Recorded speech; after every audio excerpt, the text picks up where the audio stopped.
एक तालाब के किनारे दो मेंढक रहते थे।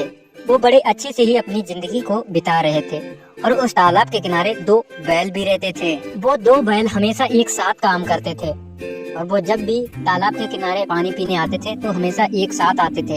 एक दिन बुजुर्ग मेंढक ने देखा कि तालाब के किनारे एक ही बैल पानी पीने आया है। तभी बुजुर्ग मेंढक बैल से पूछता है, सुनो भाई, तुम्हारा दूसरा साथी तुम्हारे साथ पानी क्यों नहीं पीने आया है और वो कहाँ है? तभी बैल ने बड़े गुस्से से जवाब दिया, हम दोनों के बीच लड़ाई हो गई है। तभी बैल वहाँ से पानी पी के चला जाता है और बुजुर्ग मेंढक अपने बच्चों को सलाह देता है, जितनी जल्दी हो सके इस स्थान को छोड़ दो और हम कहीं किसी दूसरे तालाब पर चलेंगे। तभी मेंढक के बच्चे उसकी वजह पूछते हैं कि हम ये तालाब छोड़कर क्यों जाएंगे। तभी बुजुर्ग मेंढक कहता है, जिस स्थान पर नफरत और दुश्मनी हो जाए वह स्थान किसी खतरे से खाली नहीं है। तभी उन मेंढकों में से एक मेंढक बुजुर्ग मेंढक से कहने लगा, भला उन बैलों की दुश्मनी से हमारा क्या ताल्लुक है? मैं तो खाली नहीं करने वाला।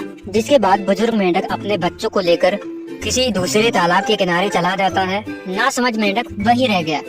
एक दिन दोनों बैल उसी तालाब के किनारे पानी पीने आए और दोनों ने एक दूसरे को नफरत से देखा।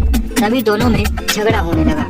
जिसके बाद ना समझ मेंढक हो रही बैलों के बीच लड़ाई को देखकर बहुत खुश हुआ और दूर से देख रहा था। दोनों बैल लड़ते लड़ते लहूलुहान हो गए और लड़ते लड़ते उस तालाब में गिर गए और उन बैलों के नीचे वह ना समझ मेंढक भी दब जाता है। वह ना समझ मेंढक निकलने की पूरी कोशिश करता है लेकिन निकल नहीं पाता। जिसके बीच ना समझ मेंढक को बुजुर्ग मेंढक की कही गई बात याद आती है कि दुश्मनी भले दो लोगों के बीच हो लेकिन उनके आसपास रहने वालों के लिए कष्टदायक हो सकता है। इस कहानी से हमने ये सीखा कि बड़ों की कही गई बात हमें माननी चाहिए, वरना आप लोग नुकसान उठाओगे।